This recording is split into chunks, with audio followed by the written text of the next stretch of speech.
देखिए, UP board की copy checking होने ही वाली थी, लेकिन अचानक से बड़े बड़े बदलाव कर दिए गए हैं जो भी हाल ही में डिजिटल सिस्टम को लेकर चर्चाएं थी।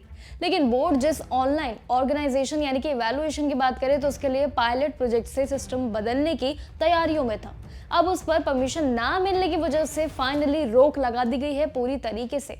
आखिर क्यों अटकी हुई है ये प्रक्रिया? डिजिटल करने वाली जो प्रक्रिया थी इस पर लगाम क्यों लगा दिया गया है? छात्रों की जो कॉपियां हैं अब उसका क्या होगा, ये भी एक सबसे बड़ा सवाल है। तो चलिए आइए पूरी चर्चा के बारे में जानते हैं क्या है पूरी जानकारी। देखिए, यूपी बोर्ड एग्जाम 2026 को लेकर एक काफी बड़े बड़े बदलाव इस बार अचानक से किए गए हैं, जो ठीक एकदम एग्जाम से पहले इस साल 18 फरवरी से हाई स्कूल और साथ ही इंटरमीडिएट की परीक्षाएं जो है वो शुरू होने जा रही है, जिस पर तैयारियां भी सभी छात्रों की चालू हो चुकी है। लेकिन जिसमें 53 लाख से ज्यादा जो छात्र हैं वो शामिल जरूर होने जा रहे हैं, लेकिन उनके लिए बदलाव भी पूरे कर दिए हैं। बोर्ड ने इस बार रिजल्ट को लेकर फास्ट और ट्रांसपेरेंट बनाने के लिए जितनी भी प्रक्रिया है उसमें रिवैल्यूएशन और साथ ही ऑनलाइन इवैल्यूएशन की पूरी पायलट प्रोजेक्ट प्रक्रिया पर रोक लगा दी है। जो तैयारियां चल रही थी उस पर फाइनली अब रोक लगा दी गई है।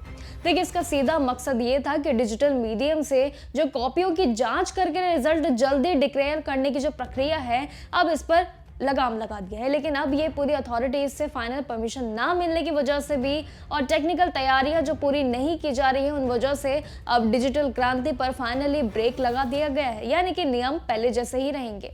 अब कॉपियों की चेकिंग जो है वो पुराने ट्रेडिशनल तरीके से ही रहेंगी, यानी कि बिल्कुल सेम। ये ऑनलाइन प्रोजेक्ट जो है वो अगले साल के लिए तैयार किया जा रहा है।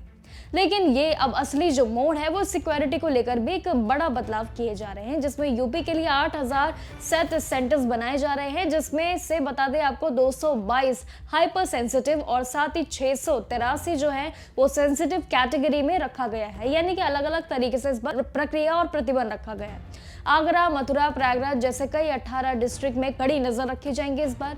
वही बोर्ड ने इतनी सख्ती कर दी है कि सेंटर्स पर अब सीसीटीवी और वॉइस रिकॉर्डिंग तो होगी ही होगी, साथ ही इस बार फौज भी जरूर तैनात रहेंगी। सबसे हैरान करने वाली बात यह है कि इस बार 20 सीक्रेट सेंटर्स भी जरूर बनाए जा रहे हैं और उनके लिए प्रक्रिया भी शुरू हो चुकी है, ताकि डिजिटली जो है वो चीटिंग पर रोक पूरी तरीके से लग सके। इन सभी लाइव मॉनिटरिंग की बात करें तो लखनऊ के स्टेट लेवल जो कंट्रोल रूम है उनसे की जाएंगी, जिससे यूपी बोर्ड के लिए ये परीक्षा करने का एक बड़ा एडमिनिस्ट्रेटिव चुनौती जरूर छात्रों के लिए बन जाएगी। देखिए, चीटिंग की बिल्कुल भी गुंजाइश नहीं है, साथ ही कड़े नियम कर दिए गए हैं और जो पहले के यानी कि नए बदलाव अभी डिजिटल को लेकर बनाने जा रहे थे, लेकिन अब सरकार ने इस पर रोक लगाकर पहले वाले नियमों को ही आगे लेकर आ गई है। आपका क्या कहना है इस पूरे बदलाव के बारे में? कमेंट सेक्शन में जरूर बताइएगा। बाकी जानकारियों के लिए देखते रहिए जागरण जोश।